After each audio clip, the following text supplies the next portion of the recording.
Hello बच्चों, कैसे हैं आप सब। आज हम अपना इंट्रोडक्शन टू अकाउंटिंग का सेकंड पार्ट करने वाले हैं। इंट्रोडक्शन टू अकाउंटिंग कह लो या meaning and objectives of accounting कह लो। डीके गोयल में meaning and objectives of accounting है और टीएस ग्रेवाल में इंट्रोडक्शन टू अकाउंटिंग है। इसका सेकंड पार्ट करने वाले हैं।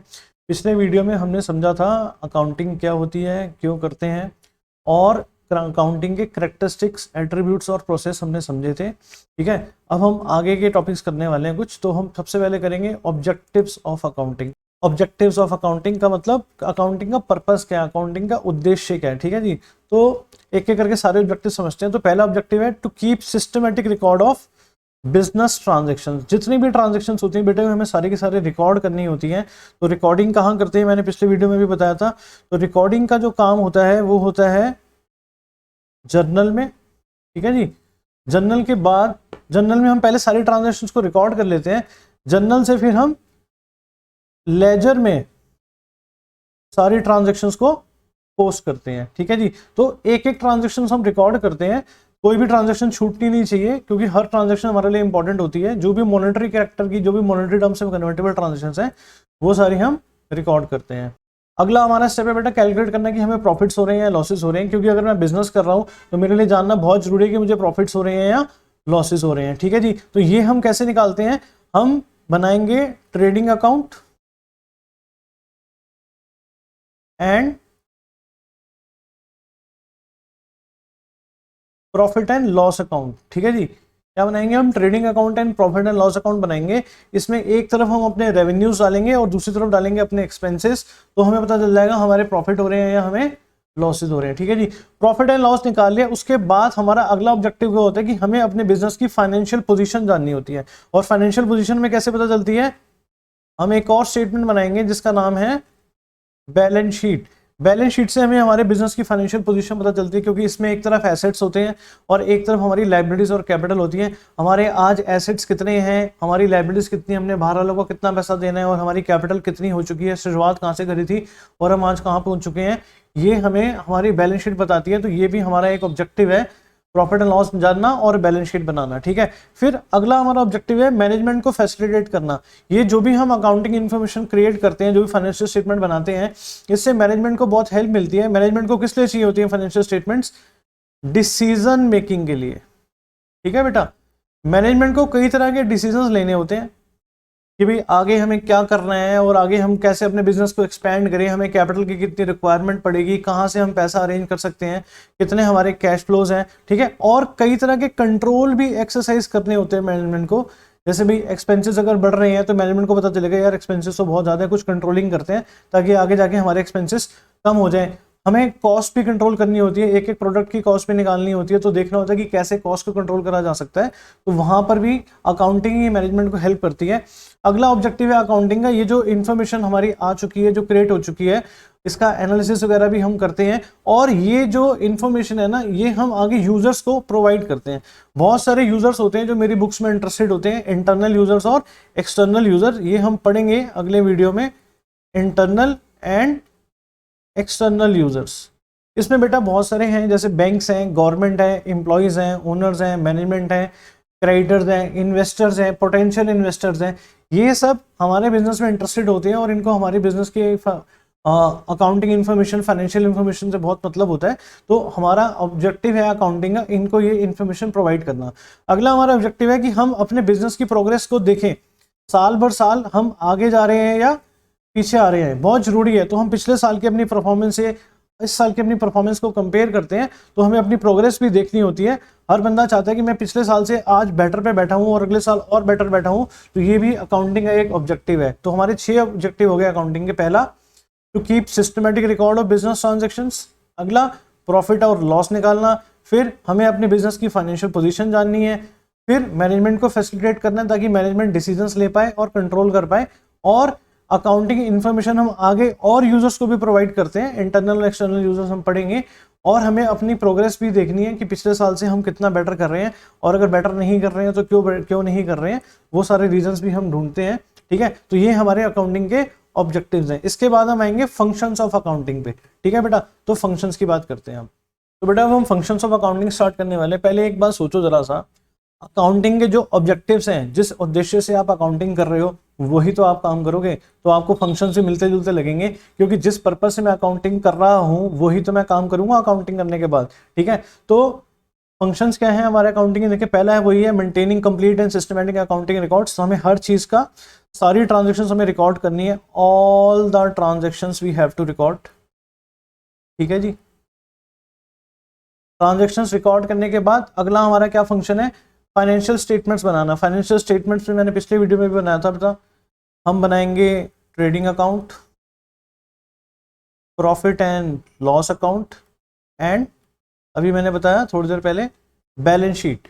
तो ये हमारी फाइनेंशियल स्टेटमेंट्स होती हैं। इसमें हम देखते हैं कि भाई हमें प्रॉफिट्स हो रहे हैं या लॉसेस हो रहे हैं, और हमारी फाइनेंशियल पोजीशन इस टाइम कैसी है, हमारे एसेट्स कितने हैं, लायबिलिटीज कितनी है। ठीक है जी, और फिर हमें लीगल रिक्वायरमेंट्स मीट करने में भी अकाउंटिंग बहुत हेल्प करती है। तो हमें अकाउंटिंग की मदद से अपनी लीगल रिक्वायरमेंट्स को मीट करना होता है। लीगल रिक्वायरमेंट क्या होता है? सपोज बेटा आपका कोई कोर्ट में केस लग गया, ठीक है, भगवान न करे केस लगे आपका, ठीक है, तो हमारा अगर कोर्ट में केस लग गया तो वहां पर जज साहब कहेंगे अपने बिजनेस की बुक्स लेकर आओ, अपनी फाइनेंशियल स्टेटमेंट्स लेकर आओ। तो वहां पर हमारी फाइनेंशियल स्टेटमेंट्स एविडेंस के तौर पे प्रेजेंट करेंगे। और बहुत सारी लीगल रिक्वायरमेंट्स होती है, जैसे कि आपने सुना होगा बेटा रिटर्न भरते हैं बिजनेसमैन, बिजनेसेस को रिटर्न भरनी होती है। आप पूरे साल में जितनी इनकम कमाते हो उसकी आप इनकम टैक्स रिटर्न भरते हो ईयर एंड पे। ठीक है, हर साल जैसे 31 मार्च को आपका जो अकाउंटिंग ईयर खत्म होता है, तो जुलाई और कंपनीज के लिए सितंबर तक की रिटर्न आपको भरनी होती है। तो इनकम टैक्स रिटर्न भरते हो और पूरा साल रेगुलरली जीएसटी की रिटर्न भी भरते हो। तो वो रिटर्न भरने के लिए जो मेरे को इन्फॉर्मेशन चाहिए वो मुझे कौन प्रोवाइड करता है? अकाउंटिंग ही प्रोवाइड करती है। तो हम अपनी फाइनेंशियल स्टेटमेंट्स के थ्रू इन रिटर्न्स को फाइल करते हैं। ठीक है जी, और कम्युनिकेटिंग द फाइनेंशियल इन्फॉर्मेशन, ये हमने अभी पे पढ़ा थोड़ी देर पहले, ये भी एक फंक्शन है अकाउंटिंग का, मेन फंक्शन है। जो भी हमारे यूजर्स हैं, ठीक है बेटा, जो भी हमारे यूजर्स हैं, अभी मैंने थोड़ी देर पहले भी बताया, तो रिपीट हो रहा है क्योंकि ऑब्जेक्टिव्स ही फंक्शंस बनेंगे ज्यादातर। इंटरनल एंड एक्सटर्नल यूजर्स हैं, इनको हम जो हमारे फाइनेंशियल स्टेटमेंट्स हैं, जो हमारे रिजल्ट्स हैं बिजनेस के, ये कम्युनिकेट करेंगे आगे। ठीक है, क्योंकि इनका बहुत इंटरेस्ट है हमारे बिजनेस में। और इनका इंटरेस्ट क्यों है वो जब मैं इंटरनल और एक्सटर्नल यूजर्स का टॉपिक करूंगा तब मैं आपको बताऊंगा। ठीक है, असिस्टेंस टू मैनेजमेंट मैंने अभी बात करी, मैनेजमेंट को असिस्ट करना भी अकाउंटिंग का फंक्शन है। क्यों असिस्ट करना है? क्योंकि मैनेजमेंट को क्या लेने हैं? डिसीजंस लेने हैं बेटा, डिसीजन मेकिंग करनी है मैनेजमेंट को। तो कई तरह के डिसीजंस मैनेजमेंट को लेने होते हैं बेटा। आगे बिजनेस को एक्सपैंड करना है तो कैसे करें, कहाँ से पैसा अरेंज करें, फंड्स कैसे अरेंज करें। ठीक है जी, और जो हम प्रोडक्ट्स मैन्युफैक्चर कर रहे हैं उसमें हमें इनफ प्रॉफिट्स हो रहा है नहीं हो रहा है, क्या उनको चेंज करने की जरूरत है, क्या हम जिस तरह काम करते हैं उसको कुछ चेंज करने की जरूरत है। तो ये सारा डिसीजन मैनेजमेंट लेगी। और कंट्रोल स्टैब्लिश करने होते हैं मैनेजमेंट को, है ना, मैंने अभी पीछे भी बताया, कंट्रोल्स करने हैं हमें, अपनी कॉस्ट को कंट्रोल करना है हमें, अपने एक्सपेंसेस को कंट्रोल करना है। तो वो सारा ये हमें अकाउंटिंग ही इंफॉर्मेशन प्रोवाइड करती है, जिसके थ्रू हम ये सब करते हैं। तो ये फंक्शन ऑफ अकाउंटिंग है। क्या क्या फंक्शन हो गए? Maintaining complete and systematic accounting records, preparation of financial statements, meeting legal requirements, है ना, और communicating the financial information to users, और असिस्टेंस टू मैनेजमेंट। मैनेजमेंट जब भी आपके सामने आएगा आप देखना डिसीजन मेकिंग की बात होगी और कंट्रोल की बात होगी, तो आप ध्यान में रखो ये सब चीजें। लीगल रिक्वायरमेंट्स में बात होगी तो आप आराम से प्रेजेंट कर सकते हो, सर कोर्ट में एविडेंस के तौर पर प्रेजेंट होगा, है ना, और हमें रिटर्न्स फाइल करनी है, income tax return, GST return, और कई तरह की हमारी लीगल रिक्वायरमेंट्स होती है जो अकाउंटिंग फुलफिल करती है। ठीक है, तो ये सब हमारे फंक्शंस हैं। आप थोड़ा सा दिमाग लगाओगे ना तो आपको रट्टा नहीं मारना पड़ेगा, तो आप देखोगे कि चीजें बार बार रिपीट भी बहुत ज्यादा होती हैं, तो आपको लर्न करने में आसानी होगी। अब इसके बाद बेटा हम बात करेंगे एडवांटेजेस की और लिमिटेशंस की। तो चलते हैं एडवांटेजेस की तरफ। तो अब बेटा बात करते हैं एडवांटेजेस ऑफ अकाउंटिंग की। बहुत सारे एडवांटेजेस है अकाउंटिंग के। पहला एडवांटेज है फाइनेंशियल इन्फॉर्मेशन अबाउट बिजनेस। ये हमें हमारे बिजनेस के बारे में फाइनेंशियल इन्फॉर्मेशन देती है। किस फॉर्म में? हमें पता चलता है कि हमारे प्रॉफिट्स कितने हैं या लॉसेस हैं तो वो कितने हैं, और हमें हमारे बिजनेस की फाइनेंशियल पोजीशन पता चलती है। फाइनेंशियल पोजीशन किससे पता चलती है? मैंने अभी बताया था पीछे, सोचो जरा, बैलेंस शीट से। तो हम बैलेंस शीट बनाते हैं उससे हमें हमारी फाइनेंशियल पोजीशन पता चलती है। तो बैलेंस शीट को पोजीशन स्टेटमेंट भी कहते हैं और प्रॉफिट एंड लॉस अकाउंट को इनकम स्टेटमेंट भी कहते हैं। तो वो सब हमें प्रोवाइड कौन करती है? अकाउंटिंग प्रोवाइड करती है। ठीक है जी, तो ये सेकंड एडवांटेज है बेटा हमारा कि ये मैनेजमेंट को असिस्ट करती है। मैनेजमेंट को असिस्ट करती है तो मैंने भी बताया मैनेजमेंट की भी बात आएगी, किस बारे में असिस्ट करती है मैनेजमेंट को? मैनेजमेंट को डिसीजंस लेने में हेल्प होती है, मैनेजमेंट को प्लानिंग करनी होती है आगे के बारे में, उसमें हेल्प होती है, मैनेजमेंट को कंट्रोल करना होता है चीज़ों को, उसमें हेल्प होती है। ठीक है ना, राइटिंग थोड़ी गंदी आ रही बेटा, भी मेरे को आदत भी नहीं है ऐसे लिखने की। ठीक है, वैसे भी मेरी राइटिंग इतनी अच्छी नहीं है, तो थोड़ा सा कोप अप कर लेना।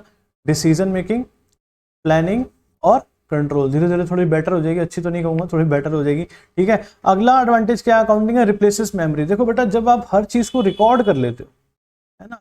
जब आप हर चीज को रिकॉर्ड कर लेते हो तो आपको याद करने की जरूरत नहीं है ना, याद आप नहीं कर सकते, इतनी ट्रांजेक्शन होती हैं।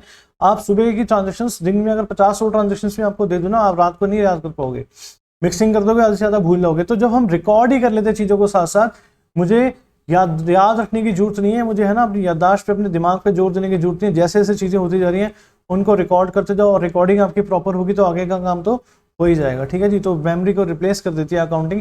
फैसिलिटेट्स कंपैरेटिव स्टडी, ये बड़ा इंपॉर्टेंट फंक्शन है अकाउंटिंग का, बड़ा इंपॉर्टेंट एडवांटेज है। देखो बेटा, अगर आप बिजनेस कर रहे हो ना तो आपको कई तरह के कंपैरिजंस करने पड़ेंगे। क्या क्या कंपैरिजन करने पड़ेंगे? एक पहले बात कर लेता हूं मैं, इंट्रा फर्म कंपैरिजन, ठीक है।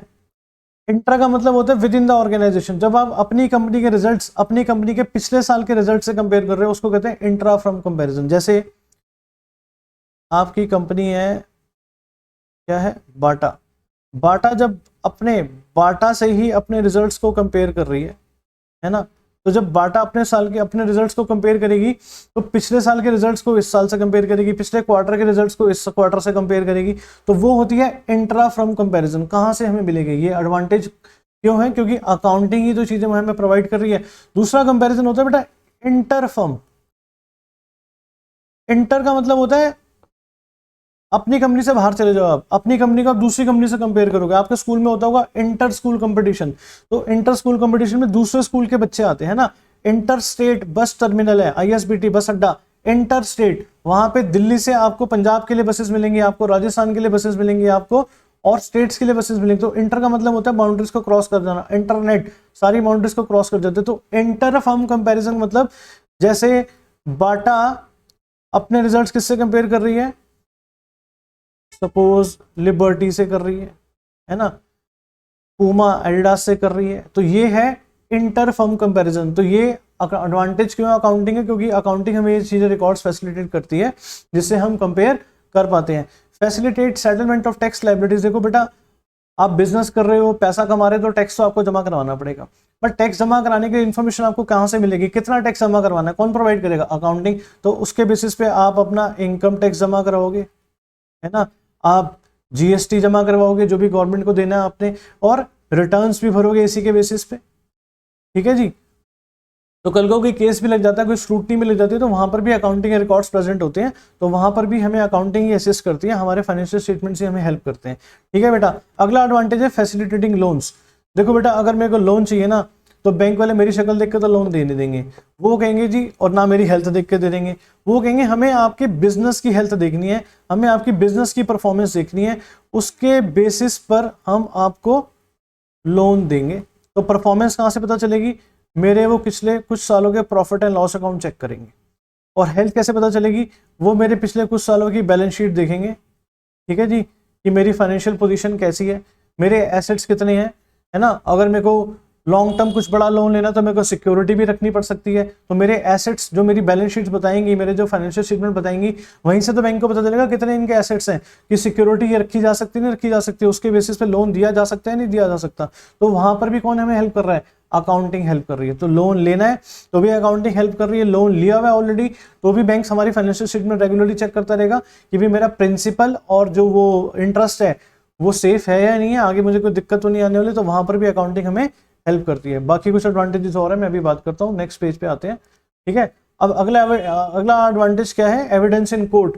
कोर्ट में एविडेंस के तौर पे, सबूत के तौर पे पेश किया जा सकते हैं आपके रिकॉर्ड। जब भी कोई आपका केस लगेगा, है ना, कोई डिस्प्यूट आएगा तो जज कहेगा जी अपनी फाइनेंशियल स्टेटमेंट्स लेकर आओ, या वो जो असेसिंग ऑफिसर होता है वो भी आपकी फाइनेंशियल स्टेटमेंट्स मंगवाता है, उसके बेसिस पे वो चेक करता है कि भाई अगर कई बार केस लग जाता है उसके बेसिस पे वो चेक करते हैं भाई कितना इनका पेनल्टी है, या इनकी पेनल्टी बनती है भी नहीं बनती है, सारा कुछ कायदे से चल रहा है या नहीं चल रहा, तो वो सब चेक होता है। तो कोर्ट में भी एविडेंस के तौर पर हमें अकाउंटिंग फाइनेंशियल स्टेटमेंट हमें हेल्प करती हैं, ठीक है जी। Facilitate sales of business. कल को आपने कोई बिजनेस अपना बेचना है या किसी का बिजनेस खरीदना है, तो बेटे किसी का बिजनेस जब आप खरीदोगे तो उसके आप पहले फाइनेंशियल स्टेटमेंट चेक करोगे कि उसकी परफॉर्मेंस कैसी चल रही है पिछले कुछ सालों से, और उसकी नेट वर्थ कितनी है ना।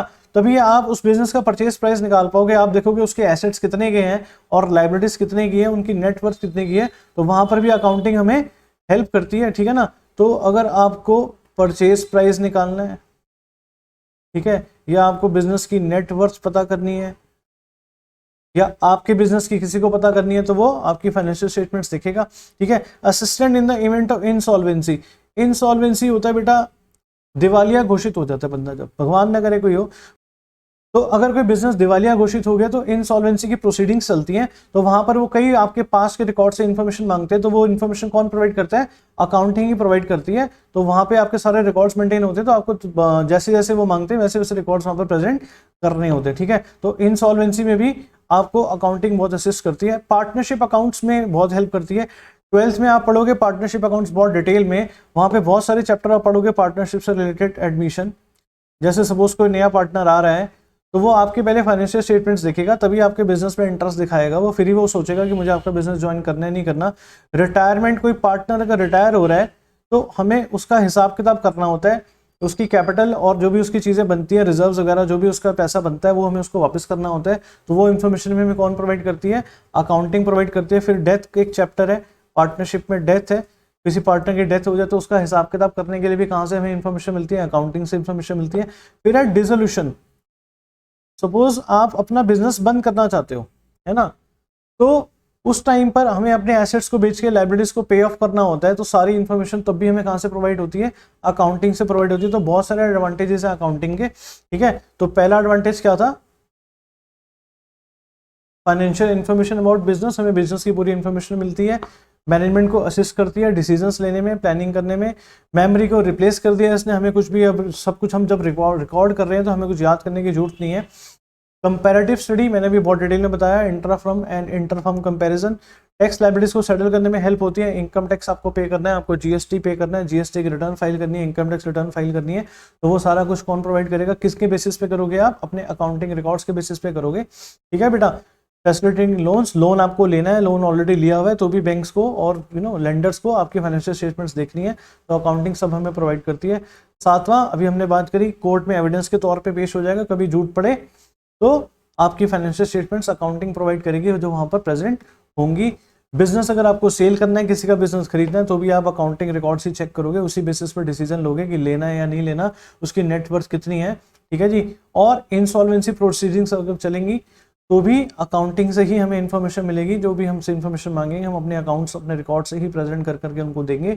पार्टनरशिप में हमें हेल्प करेगी, एडमिशन, रिटायरमेंट, डेथ, डिसोल्यूशन। तो ये कुछ एडवांटेजेस हैं जो आपको याद करने बेटा, समझ समझ के याद करोगे तो रट्टा नहीं मारना पड़ेगा, ठीक है। अब मैं आता हूँ कुछ लिमिटेशंस पे। कोई बंदा परफेक्ट नहीं होता, अगर उसके कुछ गुण हैं तो कुछ कमियां भी होंगी। तो अब हम लिमिटेशंस पे आते हैं। तो लिमिटेशंस बड़ी इंपॉर्टेंट है पेपर के पॉइंट ऑफ व्यू से, ठीक है। ध्यान रखना मेरी ये बात, पेपर में लिमिटेशंस की काफ़ी चीज़ें आज पूछ लेते हैं, एक एक पॉइंट के ऊपर भी पूछ लेते हैं। तो हम लिमिटेशंस पे आते हैं, ठीक है बेटा। तो बेटा अब लिमिटेशन डिस्कस करते हैं। पहली लिमिटेशन है अकाउंटिंग की, accounting is not fully exact. ये बड़े ध्यान से समझना आप, जबकि अभी हम बात कर रहे हैं कि भाई हर चीज़ जो अकाउंट्स में रिकॉर्ड होती है ना, वो एविडेंसेस के बेसिस पे रिकॉर्ड होती है।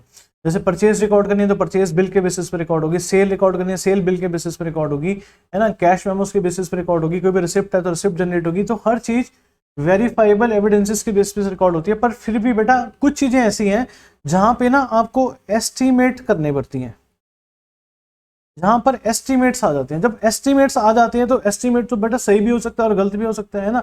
जैसे सपोज करो आप कोई फिक्स एसेट खरीद रहे हो, आप कोई मशीनरी खरीद रहे हो, तो वहां पर ना मशीनरी की जो यूजफुल लाइफ है ना, वो एस्टिमेट करी जाती है कि भाई ये 10 साल चलेगी या 9 साल चलेगी। अब आपने 10 साल का एस्टिमेट लगाया, जरूर थोड़ी वो 10 साल चल जाए, हो सकता है वो 8 साल में खराब हो जाए, हो सकता है वो 12 साल चल जाए। तो यूजफुल लाइफ के बेसिस पे ना डेप्रिसिएशन लगाई जाती है। तो डेप्रिसिएशन जब आप लगा रहे हो और डेप्रिसिएशन को आप एसेट की कॉस्ट में से कम कर रहे हो, तो वहां पर एस्टिमेट आ गया, जरूर थोड़ी आपकी डेप्रिसिएशन आपने बिल्कुल सही कैलकुलेट करी है। तो यहाँ पर एस्टिमेट आने की वजह से एग्जैक्टनेस कम हो जाती है, तो एक लिमिटेशन है। और भी कई तरह के एस्टिमेट लगाने पड़ते हैं आपको बेटा। जैसे ईयर एंड पे ना हम एस्टिमेट लगाते हैं कि जो हमारे डेटर्स हैं इसमें से अगले साल कुछ डेटर्स बैड हो जाएंगे। अब जरूरी तो नहीं जितने आप सोच रहे हो उतने बैड होंगे, तो उसके लिए ना हम प्रोविजन बनाते हैं, प्रोविजन फॉर डाउटफुल डेट्स, ठीक है जी। तो ये provision for doubtful debts PNL अपने प्रॉफिट एंड लॉस अकाउंट में हम डेबिट करते हैं, और जिसकी वजह से हमारे प्रॉफिट्स कम हो जाते हैं। अब बेटा जरूरी थोड़ी जितना आपने सोचा उतने ही बैड होंगे, हो सकता है बैड ज्यादा हो जाए, हो सकता है बैड हो ही ना। तो यहाँ पर भी क्या आ गया, एस्टिमेट आ गया, जिसकी वजह से एग्जैक्टनेस कम हो गई। तो ये भी एक लिमिटेशन है अकाउंटिंग की, तो जिसकी वजह से हम कहते हैं कि accounting is not fully exact. अगली लिमिटेशन है अनरियलिस्टिक इन्फॉर्मेशन। जैसे मैंने अभी बताया जो फिक्स एसेट्स है ना, आप पढ़ोगे आगे जाके, फिक्स एसेट्स को हम हिस्टोरिकल कॉस्ट पे रिकॉर्ड करते हैं। हिस्टोरिकल कॉस्ट का मतलब होता है the cost paid to acquire that asset. जिस कॉस्ट पे आपने उस एसेट को खरीदा है उस पे आप उसको रिकॉर्ड करोगे और हर साल सिस्टमेटिकली डेप्रिसिएशन लगा लगा के कम करोगे और ये जो आएगा इसे हम कहते हैं बुक वैल्यू। ठीक है, तो आपने 10 लाख की मशीनरी खरीदी, 1 लाख की डेप्रिसिएशन लगा दी सपोज, तो 9 लाख की आ रही है आपके बुक्स में। पर हो सकता है इसकी मार्केट वैल्यू इस टाइम 8 लाख हो सकता है इसकी मार्केट वैल्यू 8.5 लाख हो, है ना। तो सही उसकी रियलाइजेबल वैल्यू तो हमें पता नहीं चल रही ना। तो यहाँ से क्या आ गया, एक लिमिटेशन आ गई कि ये अनरियलिस्टिक इन्फॉर्मेशन प्रोवाइड कर रही है। तो किसी के मैं बिजनेस में अगर किसी की बैलेंस शीट देख रहा हूँ और उसके एसेट्स 50 करोड़ के हैं, हो सकता है उनकी मार्केट वैल्यू 70 करोड़ हो सकता है उनकी मार्केट वैल्यू 20 करोड़ हो, तो मेरे को सही इन्फॉर्मेशन पता नहीं चल रही है। तो ये भी एक लिमिटेशन है अकाउंटिंग की। अगला है it ignores the qualitative elements. मैंने अपने फर्स्ट वीडियो में भी बताया था अकाउंटिंग की एक लिमिटेशन है कि ये क्वालिटेटिव एलिमेंट्स को इग्नोर कर देती है, क्योंकि ये वही चीजें रिकॉर्ड करती है जो मॉनेटरी टर्म्स में कन्वर्टेबल हो। तो बहुत सारी ऐसी चीजें हैं जो मेरे बिजनेस के लिए इंपॉर्टेंट होती है पर वो मॉनेटरी टर्म्स में कन्वर्टेबल नहीं होती, जैसे क्वालिटी ऑफ स्टाफ, है ना, उनकी स्किल्स, ठीक है, आपके इंडस्ट्रियल रिलेशंस, ये सब चीजें बेटा मैटर करती हैं। आपके स्टाफ की ऑनेस्टी, है ना, आपके स्टाफ हार्ड वर्क है, आपके रिलेशंस बहुत अच्छे हैं, आपके पब्लिक रिलेशंस बहुत अच्छे हैं, जिसकी वजह से आपको बिजनेस में एडवांटेज मिलता है। मैं मॉनेटरी टर्म्स में इनको कन्वर्ट नहीं कर पाता, इसकी वजह से मैं इसको रिकॉर्ड नहीं कर सकता। तो ये भी एक अकाउंटिंग की लिमिटेशन है। अगली लिमिटेशन है it ignores the effect of price level changes. देखो बेटा ये बड़ा इंपॉर्टेंट है और बड़ा ध्यान से समझने वाला है ना। अकाउंट्स का मान के चलता है कि मनी की जो वैल्यू है ना वो स्टेबल रहती है ना। हम जिस तरह रिकॉर्डिंग करते हैं कि मनी वैल्यू जो है वो स्टेबल रहती है, पर असली में मनी की वैल्यू रेगुलर चेंज होती रहती है। आप देखो, अगर आप 5 लाख की कोई चीज़ आपने खरीदी थी 5 साल पहले, ठीक है, आपने डेप्रिसिएशन लगा दी, डेप्रिसिएशन लगा लगा के अगर वो 3 लाख की भी आ गई है, पर बेटे आज के 3 लाख और 5 साल पहले के 3 लाख में फ़र्क है या नहीं है। इन्फ्लेशन के साथ साथ रुपये की मनी वैल्यू में कमजोरी आती रहती नहीं आती रहती, मतलब परचेजिंग पावर में कमजोरी आती रहती नहीं आती। तो 5 साल पहले के 3 लाख और आज के 3 लाख में फर्क है ना। तो उसकी वैल्यू को हम स्टैटिक मान के चलते हैं, जबकि वो स्टैटिक है नहीं। तो ये बहुत बड़ी लिमिटेशन है, इसको हमें एडजस्ट करना चाहिए पर हम करते नहीं है। तो ये हमारी एक लिमिटेशन है ना। तो प्राइस लेवल चेंजेस को इग्नोर करती है अकाउंटिंग, ये भी एक लिमिटेशन है। अगली लिमिटेशन जो है ना विंडो ड्रेसिंग, ये बेटे पेपर के पॉइंट ऑफ व्यू से भी बड़ी इंपॉर्टेंट है। इसके ऊपर अलग से भी क्वेश्चन आ जाता है, अलग से नोट आ जाता है ना। तो पहले बेटा जरा विंडो ड्रेसिंग का मीनिंग समझ लेते हैं। विंडो ड्रेसिंग का मतलब होता है मैनिपुलेशन। मैनिपुलेशन का मतलब समझते हो आप? मैनिपुलेशन का मतलब होता है अकाउंट्स के अंदर कुछ गड़बड़ियां करना। Manipulation in accounts to conceal. Conceal का मतलब होता है छुपाना। Manipulation in accounts to conceal vital, vital मतलब important, vital facts to paint a better picture than what it actually is. समझे बेटा बात?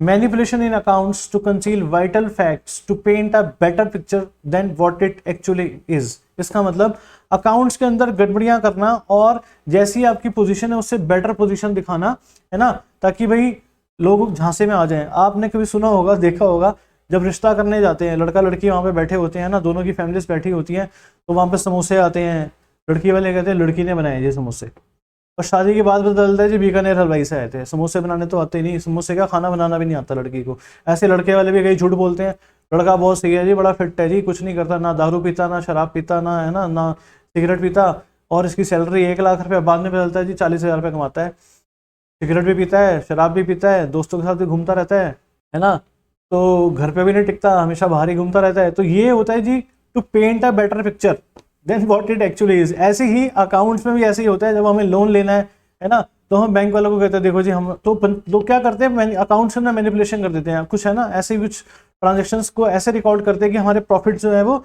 ज़्यादा नजर आए, ताकि लोन लेने में आसानी हो जाए, या लोग हमारे बिजनेस में पैसा लगा दें, इन्वेस्टर्स और पैसा लगा दें, पर अंदर से हालत होती है खराब। ठीक है जी, तो ये होता है विंडो ड्रेसिंग। ठीक है, manipulation in accounts to conceal vital facts to paint a better picture than what it actually is. तो ये बेटा कुछ लिमिटेशंस है। पहली है ना, accounting is not fully exact, then unrealistic information, then ignores the qualitative elements और ignores the price level changes और विंडो ड्रेसिंग। तो ये आप समझ समझ के करोगे तो आपको जल्दी लर्न हो जाएंगी, रट्टा नहीं मारना पड़ेगा, जैसे मैं हमेशा कहता हूँ। तो इनको आप ध्यान से पढ़ो, दोबारा सुनो, ठीक है जी। और बाकी अगले टॉपिक्स में अगले वीडियो में करता हूँ, ठीक है जी। तो तब तक के लिए अपना ध्यान रखो बेटा, बाय बाय, टेक केयर। इनको प्लीज़ लाइक करो और अपने फ्रेंड्स के साथ शेयर करो, ठीक है बेटा। तो bye bye, take care, stay blessed.